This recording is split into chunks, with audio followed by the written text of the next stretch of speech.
유머이기는 하지만 전쟁이 나도 동네 방위는 퇴근 시간이 되면 칼퇴근한다. 총소리가 나고 포탄이 떨어져도 법정 근무 시간이 있기 때문에 소대장님 퇴근할 시간입니다. 충성 퇴근하겠습니다. 하면서 집에 간다는 유머가 있습니다. 물론 실제 상황은 아니겠지만 형식적인 책임감 혹은 어떤 법의 한계를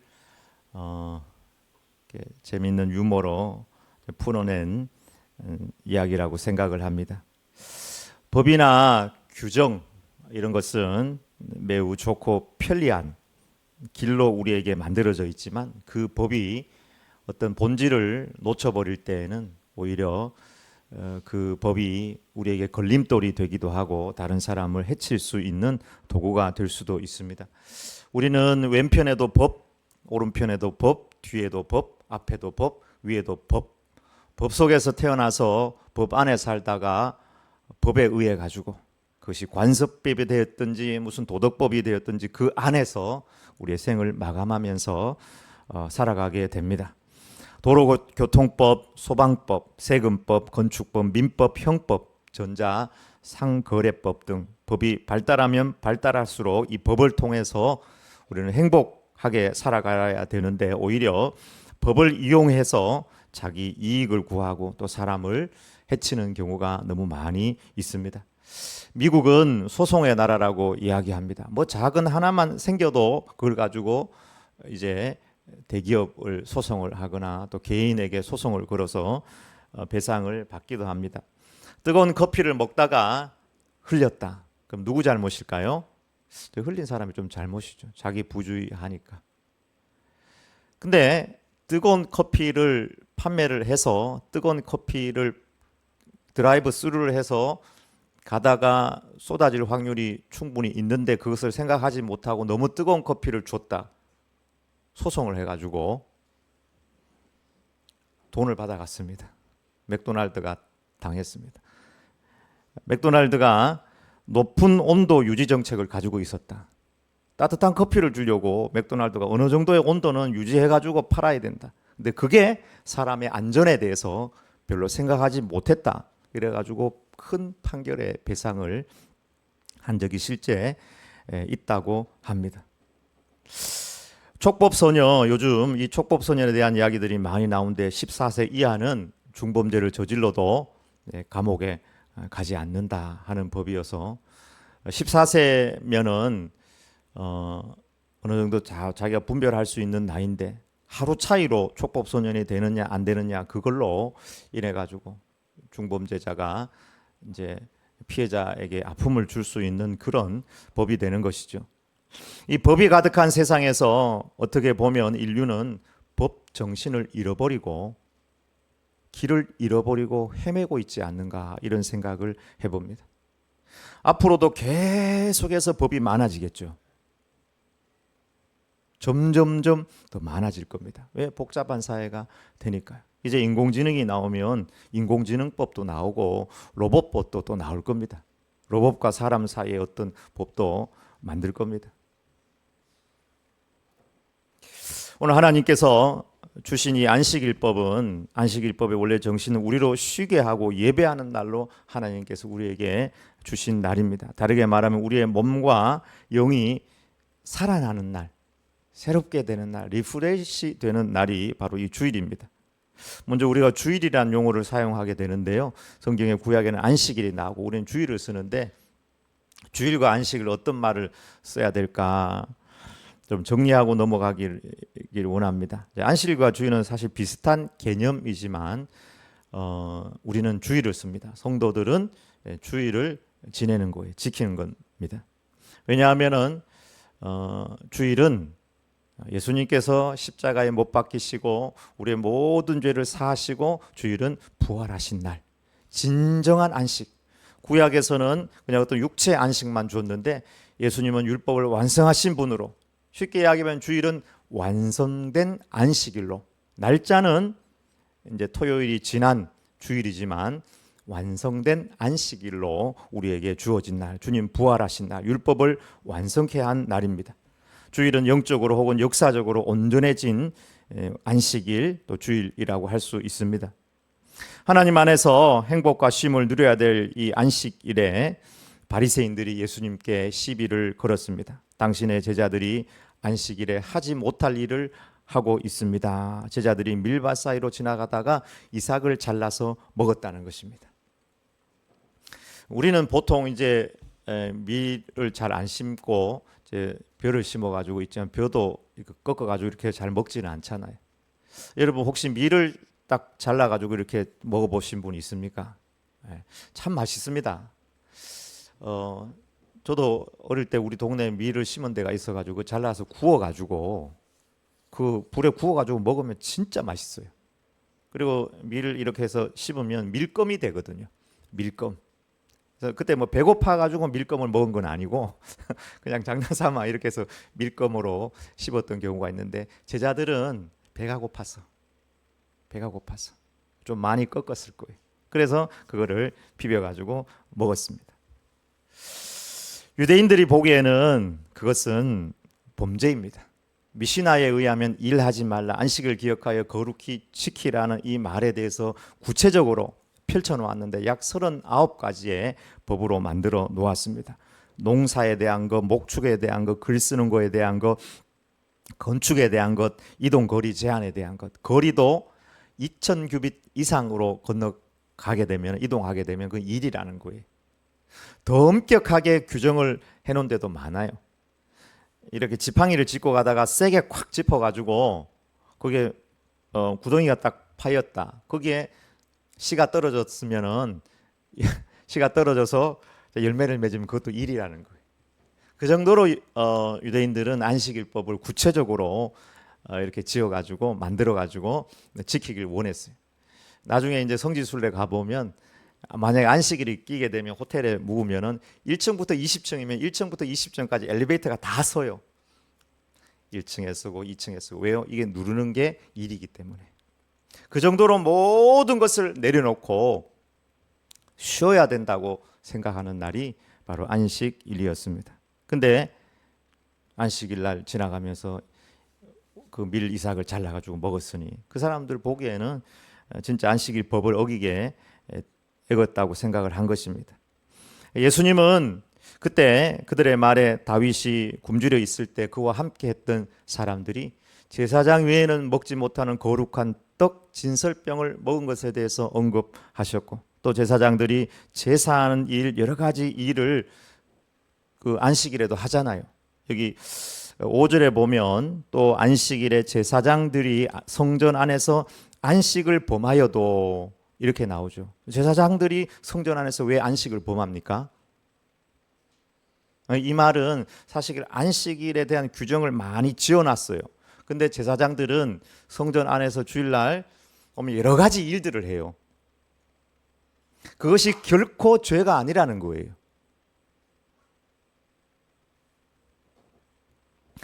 안식일 성전 안에서 짐승을 잡고 태우고 치우고 여러 가지 일들을 하게 되는데 성전 안에서 안식을 범하여도 사람들이 만든 여러 가지 안식법이 있는데 그것을 범하여도 죄가 없음을 너희가 율법에서 읽지 못하였느냐. 예외라는 것이죠. 예외라는 것이죠. 그렇게 이제 말씀을 하시면서 제자들을 지지해 주셨습니다. 첫 번째, 자비 없는 주일과 진정한 주일에 대해서 말씀하고 있습니다. 우리 다 같이 다시 한번 읽어보도록 하겠습니다. 바리새인들이 보고 예수께 말하되 보시오 당신의 제자들이 안식일에 하지 못할 일을 하나이다. 예수께서 이르시되 다윗이 자기와 그 함께한 자들이 시장할 때 한 일을 읽지 못하였느냐. 아멘. 바리새인들은 안식일 법 그 자체를 잘 알고 관심이 있었지만 안식일 법의 어떤 본질에 대해서는 그들이 잘 깨닫지 못했습니다. 왜 안식일 법을 만들었는지에 대한 그 근본 본질에 대해서. 안식일의 본질은 진짜 영혼 사랑이고 영혼을 쉴 수 있도록 해주는 그것이었습니다. 그 당시 민초들은 많이 배가 고팠습니다. 우리나라도 예를 들면은 뭐 보릿고개가 있던 시절이라든지 옛날에 사람들은 많이 배가 고팠습니다. 상대적으로 바리새인들은 배가 덜 고팠습니다. 바리새인들이 굶주린 제자들의 마음에 전혀 그 아픔에는 관심이 없고 공감하지 못하고 안식일에 하지 못할 일을 한다고 제자들을 비난하면서 예수님에게 시비를 걸었던 것입니다. 바리새인들의 눈에는 배고픈 영혼들의 고통은 전혀 보이지 아니하고 안식일을 범한 범법자들로만 제자들이 보였던 것입니다. 어떤 목사님이 주보를 보면서 헌금 중심으로 사람을 보기 시작하면 그분의 목회는 이미 끝난다, 이런 말씀을 하였습니다.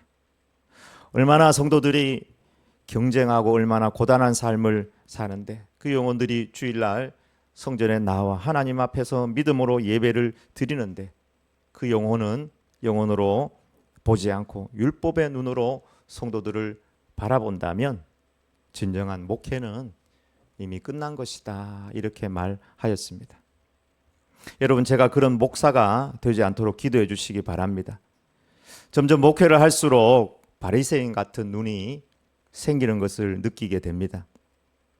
얼마나 아픈가, 얼마나 수고하는가, 얼마나 외로울까, 얼마나 큰 절망의 늪이 있는가, 영혼들을 바라보면 그렇게 생각해야 하는데, 그래서 이 헌금이 얼마인가 대신 이 물질 뒤에는 얼마나 많은 눈물이 있었는가, 얼마나 많은 고민이 있었고, 얼마나 많은 또한 주님을 사랑하는 헌신이 있는가, 이렇게 바라보아야 되는데, 또 그렇게 바라보는 목사가 되기를 또 원하고 기도합니다.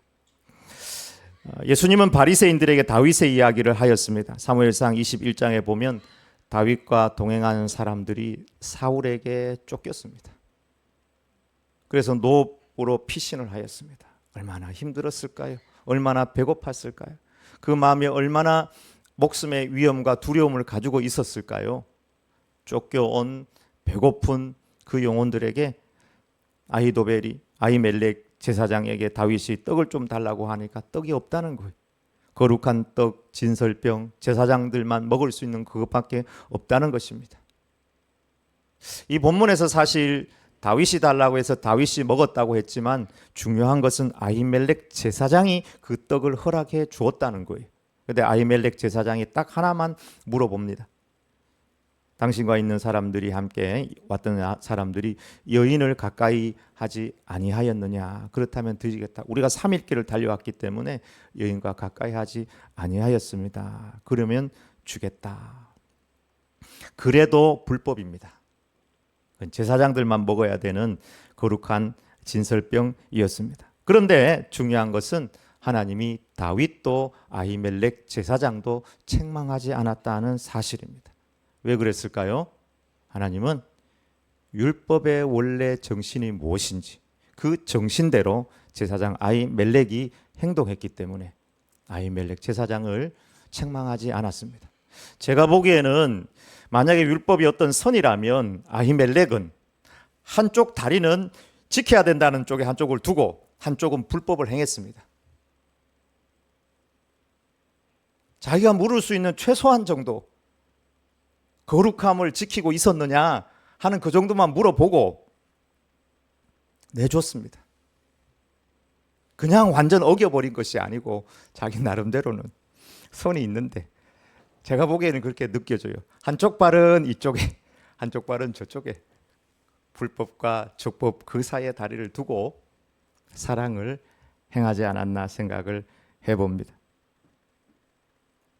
어떤 초등학생이 예배 시간 중에 막 울기 시작했습니다. 한 성도가 짜증을 내면서 네가 왜 이렇게 시끄럽게 하고 우느냐, 목사님 설교하는데 방해가 된다, 다른 사람 예배하는데 방해가 된다, 조용히 해라, 시끄럽다. 그 아이가 야단을 맞고 울음을 그쳤습니다. 그리고 예배는 조용하게 잘 드려졌고 말씀도 사람들이 잘 듣고 끝이 났습니다. 근데 예배가 끝나고 난 다음에 한 다른 성도님이 네가 왜 그렇게 예배 시간에 많이 울었느냐 물어보니까 그 초등학생 아버지가 며칠 전에 교통사고로 나가지고 거의 뭐 죽을 상태에 누워 있어가지고 아버지 생각하니까 눈물이 나가지고 계속 눈물이 났다는 거예요. 근데 그거를 아무것도 모르고 욱박지르고 예배 드린다고 시끄럽다고 그렇게 했으니 조용하게 예배는 드려졌지만 하나님의 마음은 잃어버렸고 어떻게 보면 무자비한 예배가 되고 말았던 것입니다. 오늘 주님은 안식일의 정신은 영혼사랑, 자비, 은혜라고 말씀합니다. 자비 없는 주일은 하나님이 없는 주일입니다. 그래서 예수님께서 호세아 6장 6절을 말씀하시면서 나는 자비를 원하고 제사를 원하지 아니하노라고 말씀하셨습니다. 나는 제사를 원하지 아니한다 하는 이 말씀은 예수님은 제사의 형식이 중요하지 않다라고 이렇게 말씀하시는 것이 아니라 어떻게 보면 제사의 곁다리, 제사의 딸림, 이것보다 더 중요한 것은 제사의 본질이고 제사의 심장이고 제사의 으뜸이 있다. 나는 그것을 더 원한다는 말씀일 것입니다. 모든 율법과 예배의 심장은 하나님을 사랑하는 것이고 영혼을 사랑하는 것, 그것은 자비입니다. 예배 시간에 좀 졸면 어떻습니까? 얼마나 피곤하면 졸까 생각을 합니다. 얼마나 목사님의 목소리가 평안하면 졸까. 김정은이 앞에서는 졸았다가는 죽는데 목사님 앞에서는 목사님 목소리가 평안해서 여기서 피곤을 다 풀고 얼마나 좋은가. 우리는 이곳에 한자리에 이렇게 모여 있지만 각자 삶에 여러 가지 선을 가지고 이렇게 왔습니다. 긴 선을 가지고 이곳에서 만났는데 잘나서 단적인 것만 보면 아무것도 보이지 않습니다. 우리가 종으로 그 사람을 봐주지 아니하면 이해할 수 없고 우리는 잘못 판단하고 비판할 수밖에 없을 것입니다. 우리 자비할 때 자비한 마음으로 형제자매를 바라볼 때 그곳 가운데 법의 정신 또 예배의 진짜 정신이 있지 않는가 하는 것입니다.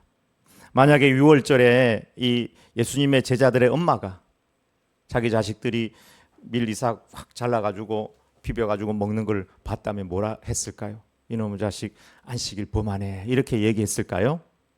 저는 그렇다고 생각하지 않습니다. 내 새끼 직장 생활 아니 객지 생활 하면서 얼마나 배가 고팠을까? 살이 쏙 빠졌네.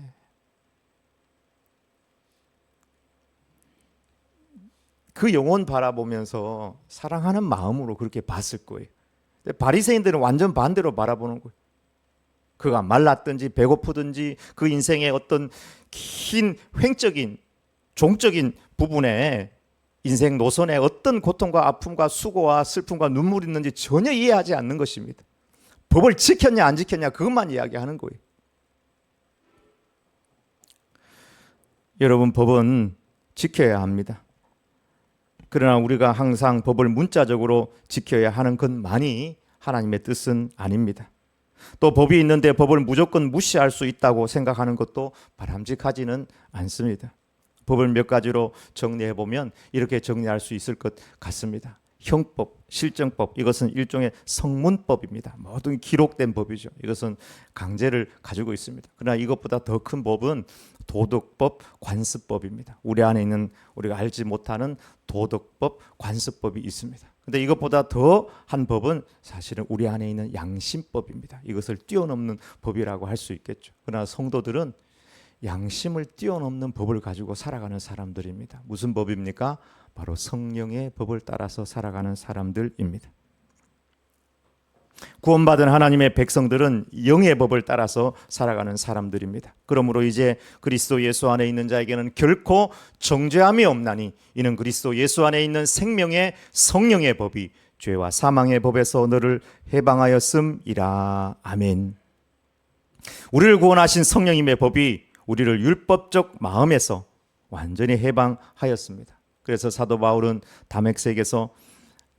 다메섹 이전에는 그냥 법이라고 할 수 있었습니다. 법으로 사람을 죽이기까지 할 수 있는 그런 마음으로 살았습니다. 그러나 다메섹 도상에서 주님을 만나고 난 다음에는 은혜로 살고 그는 십자가로 산다고 하였습니다. 율법은 오리를 가라. 로마법이 그렇잖아요. 오리는 반드시 가야 된다 이야기할 때 성령님의 법은 아니 십리까지라도 넉넉히 가주어라. 율법은 뺨을 때리면은 막든지 고소 고발을 하든지 형사소송 민사소송까지 해서 다 명예훼손 돌려받고 위로받으라 이렇게 이야기하지만 성령의 법은 반대편 왼편을 돌려대라. 악한 자를 그렇게 대적하지 말아라 그렇게 말씀하였습니다. 여러분 주일의 목적이 무엇입니까? 주일의 목적은 영혼을 돌보고 사랑하며 자비를 베푸는 것입니다. 주일에 예배에 참석하는 것도 귀하고 정신 차리고 말씀을 듣는 것도 귀하고 외우는 것도 귀합니다. 여러분 1년 전에 제가 한 설교 기억합니까? 저도 기억 못하는데 정신 차리고 듣고 나가 싸우고 힘들게 하고 어렵게 하고 무자비한 삶을 산다면 그것이 정말 하나님이 원하는 삶이겠습니까? 우리는 성령님의 인도를 받고 자비의 마음으로 영혼을 돌보는 이 우리의 삶의 방향이 자비는 사랑의 다른 이름입니다. 하나님을 사랑하고 영혼을 사랑하는 것이 모든 법의 핵심이라고 주님께서 말씀하셨습니다. 수많은 법들이 있습니다. 왼쪽에도 법, 오른쪽에도 법, 앞에도 법, 뒤에도 법, 우리 미래에도 온통 법이 있습니다. 이 법을 뛰어넘어서서 우리 도덕법, 관습법을 뛰어넘어서서 우리 양심을 뛰어넘는 성령님의 법, 예수님의 법으로 사는 저와 여러분의 삶이 되길 주의 이름으로 축원합니다. 두 번째, 주일은 예수님을 만나는 날입니다. 6절부터 8절까지 말씀 한번 읽어보도록 하겠습니다.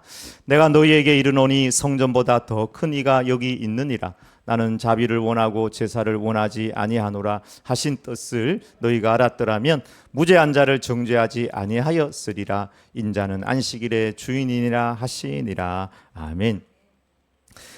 안식일이잖아요. 그러니까 왜 주일이 안식일이에요? 안식일 주일의 본질이 뭡니까? 쉬는 날인 거예요. 쉼이 있는 날. 우리 영혼의 진정한 안식은 부활하신 주님 안에 있는 것이죠. 그리고 이 진정한 안식의 최종은 저 천국까지 이어지는 것입니다. 그러므로 주일은 천국까지 영원히 이어지는 귀하고도 귀한 날이라고 할 수 있습니다. 그런데 오늘 주님은 안식일 규정으로 트집 잡는 바리새인들에게 대답하시기를 안식일의 주인이 있다고 단언하면서 그들에게 답해 주셨습니다. 그 주인은 그들이 위대하게 생각하는 성전보다 크신 분이라고 하였습니다. 그리고 안식일의 주인이 바로 인자 예수님이라고 말씀하셨습니다. 그러므로 주일의 핵심은 쉬는 것 자체가 아닙니다. 주일의 핵심은 주님을 만나는 것입니다. 왜요? 주님이 우리에게 진정한 안식을 주시는 분이기 때문입니다. 여러분 광야에서 하나님께서 안식일 전날에 만나를 몇 배를 주셨습니까? 2배의 만나를 수확하도록 하셨습니다. 왜 2배를 수확하라고 했습니까? 안식일 날 쉴 수 있도록 하기 위해서 2배를 수확하라고 했습니다. 하나님의 입장에선 우리가 노동을 쉬고 또 충분히 먹고 쉴 수 있도록 이렇게 해주신 것이지만 우리 입장에서 보면 어떤 우리의 힘과 노력, 그전에는 우리의 힘과 노력으로 하루 먹고 하루 살지만 안식일 날 2배를 거두면서 우리가 정말 우리의 힘과 노력으로 먹고 사는 것이 아니구나 하는 것을 만날 수 있는 날, 깨달을 수 있는 날이 안식일이라는 거예요. 그래서 2배를 주신 겁니다. 하나님께서 허락하시면 이렇게 안식일 날 아무것도 안 하고도 살아갈 수 있구나, 먹을 수 있구나 하는 것입니다. 어느 부부가 결혼 기념일마다 맛있는 좋은 고급 레스토랑에 찾아가서 결혼을 기념하였습니다. 프랑스 고급 레스토랑에서 맛있는 음식들 시켜서 먹으면서 서로 스마트폰 쳐다보고 음식만 먹고 나왔다고 합니다. 기념일 날짜는 자체는 잘 지켰지만 서로를 향한 애정과 관계는 더 깊어지지 않았습니다. 우리의 예배도 혹시 하나님과 혹은 교우들 간에도 그럴 수 있습니다. 시간은 지키고 자리는 지키고 찬송도 합니다. 그러나 예수님을 만나지 못하면 그것은 진정한 의미의 안식이라고 할 수 없을 것입니다. 내일 할 염려, 두려움 오늘 다 가불해가지고 오늘도 계속 여기 앉아서 염려하고 두려워하고 주님 안에 수고하고 무거운 짐 다 내려놓고 주님 만나서 그 안에 안식을 누려야 되고 부활하신 주님 바라보면서 소망을 가지고 성령님의 능력으로 힘을 얻어야 되는데 주님을 만나지 못하면 논다고 쉼이 있는 것은 아닌 것입니다. 율법은 우리에게 말합니다. 쉬어라, 하지 마라. 이것도 하지 말고 저것도 하지 마라. 그러나 주님은 우리에게 말합니다. 내게 오라, 내가 너희를 쉬게 하리라. 율법은 우리에게 얘기합니다. 멍에는 벗어야 된다고. 상담도 하고 뭣도 해가지고 다 벗어내라고 말합니다. 그러나 주님은 우리에게 말씀합니다. 나의 멍에를 메고 내게 배우라. 그래야 참 쉼이 있다. 그렇게 말씀하고 있습니다. 율법은 명령하지만 주님은 우리를 초대합니다. 율법은 우리를 구경꾼으로 살게 하지만 주님은 우리를 주인공으로 나와 함께 만나자라고 말씀합니다. 여러분, 주일은 규칙도 법도 아닙니다. 우리가 부모와 자식이 만나는 명절 이런 게 무슨 법이고 규칙입니까? 주일은 예수님을 만나는 날입니다. 다시 한번 오늘 본문을 통해서 하나님의 음성을 들으시길 바랍니다. 주일이 어떤 날인지 다시 한번 되새기기를 원합니다. 나는 안식일의 주인이니라. 여러분, 우리는 다 가집니다. 포도나무를 떠나서는 아무런 열매를 맺을 수 없습니다. 100년 아니 1000년을 살아도 성령의 열매 맺을 수 없습니다. 육체의 열매, 감정의 열매밖에 맺지 못합니다. 나는 죽고 내가 성령님께 주님께 접붙임을 받고 성령님의 인도를 받아야 합니다. 돌아온 탕자의 주일은 무엇이 주일입니까? 무엇이 쉼입니까? 집입니까? 그 어떤 시스템입니까? 방입니까? 아닙니다. 돌아온 탕자의 주일은 집이 아니고 아버지였습니다.